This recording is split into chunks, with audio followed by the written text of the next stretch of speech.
So former Democrat Tulsi Gabbard is struggling to remain relevant after almost every candidate she endorsed in the midterm election lost. Let's talk about it in today's video.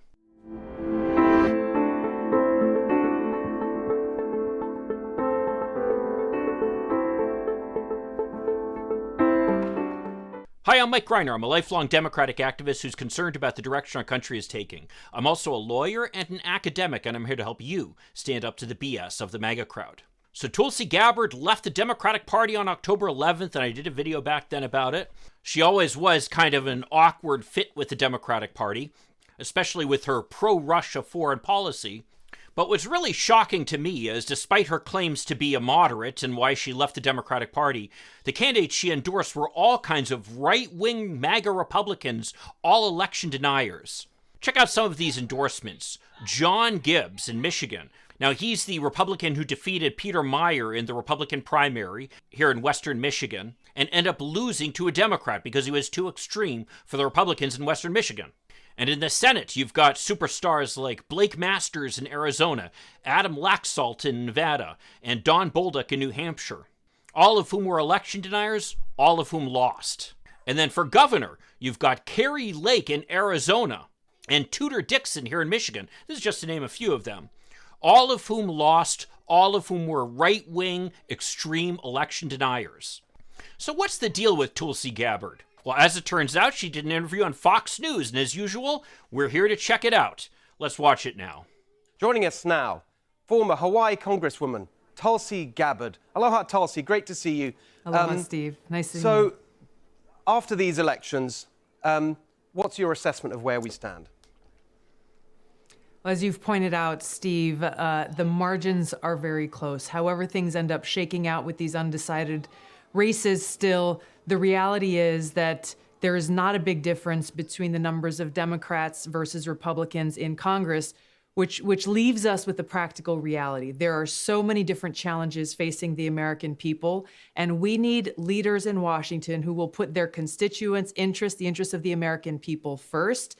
Now, I hate to say that I agree with Tulsi Gabbard to start with, but I certainly do. I would like to see elected officials putting the needs of their people first. Like maybe they could support things that are good for the people rather than just for the ultra-wealthy. Certainly, if Republicans decide that they're going to shut down the government as they're threatening to do, that would not be something that would be in the best interest of the American people. So I would join her in calling people to put the interests of their constituents first. Let's keep watching. And find ways to work together to bring about common sense solutions to these challenges.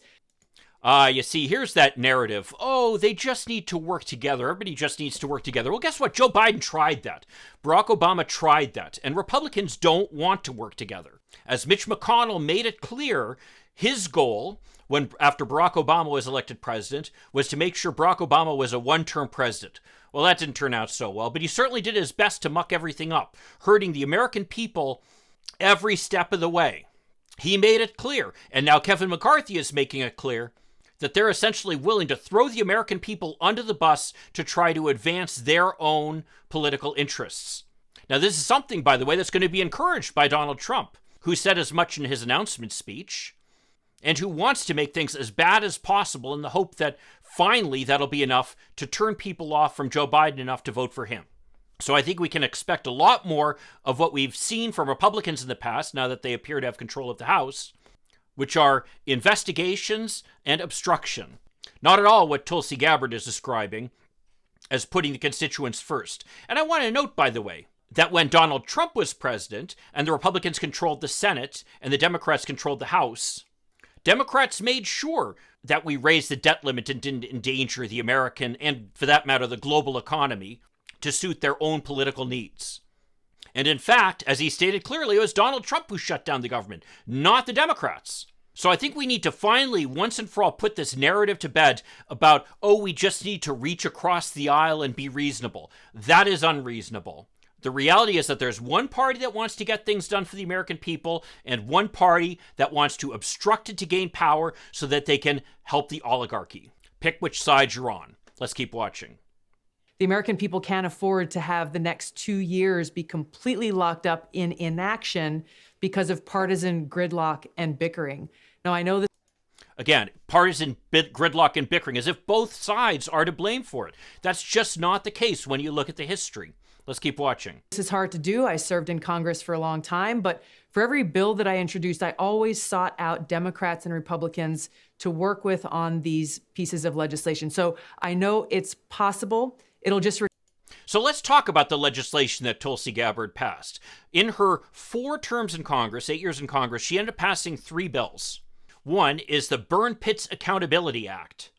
Now, that's not the legislation that Republicans blocked last year when they threw a temper tantrum over Democrats passing the Inflation Reduction Act. This is simply a bill that required periodic reports by the Secretary of Defense on the status of the impact of burn pits on veterans. The second bill, the Filipino Veterans of World War II Congressional Gold Medal Act of 2015, basically awarded a gold medal to Filipino veterans for their service in World War II.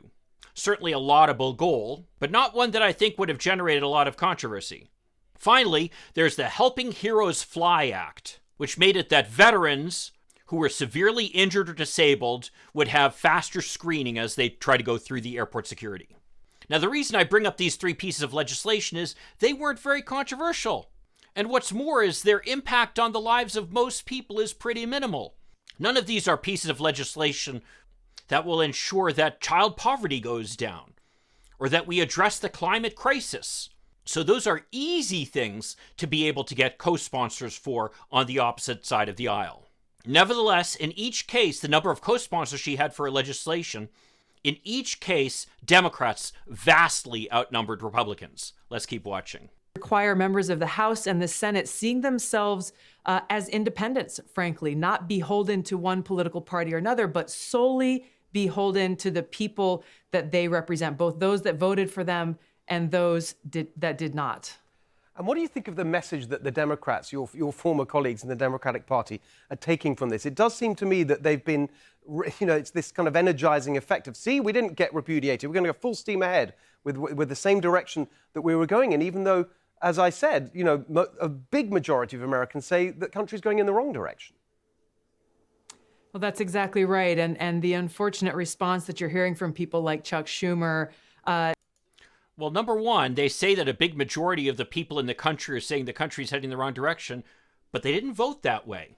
They'd much rather have the Democrats in control, generally speaking, than the Republicans. That's one thing that was made clear in this last election. And what's more is I don't see any evidence that Democrats are saying that they have a mandate or that they have some kind of ability to pass legislation. In fact, if anything, I think that there's generally been an acknowledgement of the fact that with divided government in Congress now, it's going to be very hard for the president to pass any more legislation. And the bigger concern is going to be making sure that Republicans can't get in the way of our economy by holding the debt limit hostage. So I don't know where they get this kind of narrative where they're talking about the Democrats saying full steam ahead. I think everybody acknowledges that inflation is a big problem and we need to keep fighting it. And that the invasion of Ukraine is a problem and we need to keep fighting there. So if anything, I think that the Democrats' response to the election actually was quite appropriate. Let's keep watching. Saying that they now have a mandate when the margins are hair thin just shows how out of touch with the American people that they are. The margins are hair thin, and I think all the Democrats acknowledge that. Let's keep watching. They're out of touch with the reality that our borders are wide open. These are the kinds of things that they... Okay, this is the BS that really makes me mad here. This claim of that our borders are wide open. This claim that our borders are wide open is a total lie. And I don't know how much clearer I can make it. I've made it clear in every video I've done on this issue. This is a made-up issue by Fox News and the MAGA supporters. The reality is, the reason people are saying that there is such a problem at the border is because there have been so many apprehensions. In other words, the administration's been stopping people from crossing the border and arresting them. So the fact is the administration is enforcing the laws, but yet they're getting punished for that. And the evidence for this, by the way, is the fact that Republicans had a very disappointing showing in the borders along the Rio Grande Valley in those districts. Those are the districts where people would actually know if there's a border problem. And guess what? Those districts voted overwhelmingly for Democrats, after many of them seem to be turning toward the Republicans in the last presidential election. Let's keep watching. need to address. Democrats and Republicans need to work together to realize that these open borders are posing a threat to our country. Use the power of the purse in the House of Representatives to close these borders and make sure that those who've crossed illegally into this country under Biden's open door policy leave. And if they want to come back in, follow the laws and come back in, or try to come back in that way. Again, that makes me so mad because the laws are being enforced, and the people who are coming in generally do have the legal right to be here, including the people, by the way, who were shipped to Martha's Vineyard by Ron DeSantis at taxpayer expense. Let's keep watching. Civil liberties. Our civil liberties have been continually violated by overreach of our government. Congress needs to take action to peel back those provisions in the Patriot Act and in other parts of our laws that are allowing this gross overreach, like warrantless wiretapping of Americans and so on. Now, wait, I'm not necessarily disagreeing with her there, but what I think stands out is the fact that she didn't even mention abortion, which to me is a pretty big issue considering the fact that people made it clear as they were voting that was one of the central issues that determined who they were voting for. Let's keep watching. The other thing is easy. Stop funding the hiring of 87,000 new IRS agents who will only be harassing everyday Americans across the country and small business owners who are already struggling just to keep their doors open. Now, this just shows that Tulsi Gabbard at this point is nothing more than a tool of MAGA, which, is kind of disappointing because when you look at the analysis by GovTrack, which of course I'll link to down below, it shows that ideologically Tulsi Gabbard was somewhere in the middle of the Democratic pack. She wasn't the most conservative, she wasn't the most liberal. So her suddenly echoing this BS from the MAGA crowd is really outrageous. And BS is exactly what that is. As I've stated in other videos, so I'm not going to spend a lot of time belaboring it here, there are not 87,000 agents who are being hired to harass small business people. Most of these agents who are being hired are simply replacing people who've retired or who've taken other jobs.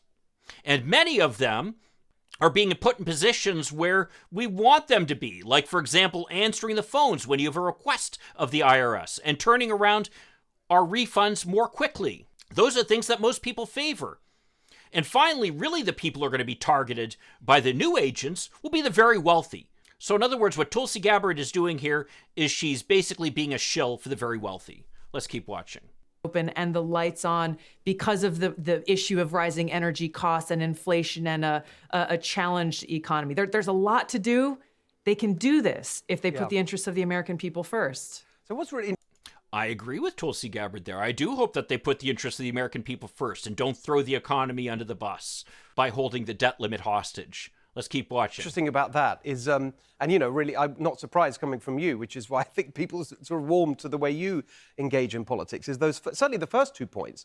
That used to be the Democrat position, practical common sense, securing the border, certainly on civil liberties, but that's gone out the window. That is the Democrat position. The Democratic position is to be able to try to help people. And that's the frustrating thing, which is that people aren't paying attention to what the Democrats are actually doing. Most of the issues that Democrats stand on are enormously popular. Like, for example, taxing the rich. Like, for example, moving America to an alternative energy future. Like, for example, protecting the right to gay marriage and to abortion. Those things are overwhelmingly favored by the American people. And yet, because of the lies that are told on Fox News and the appeals to racism by Donald Trump and his ilk, people who a lot of the time benefit from these very policies then turn around and vote against the people who are bringing it to them. Let's keep watching. I mean, you can see why you left. Yeah, that's exactly right. And I really think, Steve, that there are Democrats. Now, let's be clear. Why Tulsi Gabbard left the Democratic Party is there was money to be made by being a commentator on Fox News, more so than there was by being a Democratic commentator. Let's keep watching. That's in Congress, in both the House and the Senate, who agree with you and I, and the vast majority of Americans who recognize that these are problems that need to be solved. Unfortunately, the leaders, these so-called woke radical leaders of the Democrat Party and their corporate media partners have created... Okay, now wait. She's on Fox News. Who's got corporate media partners now?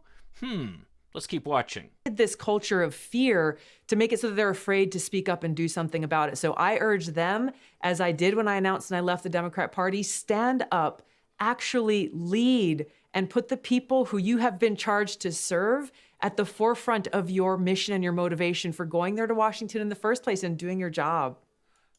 You see, that's what really annoys me watching so many of these things, is this BS that gets spewed of, oh, it's both sides that are the problem. No, it's clear who the problem is, and the problem is the Republican Party. And guess what? The voters made that clear in the last election.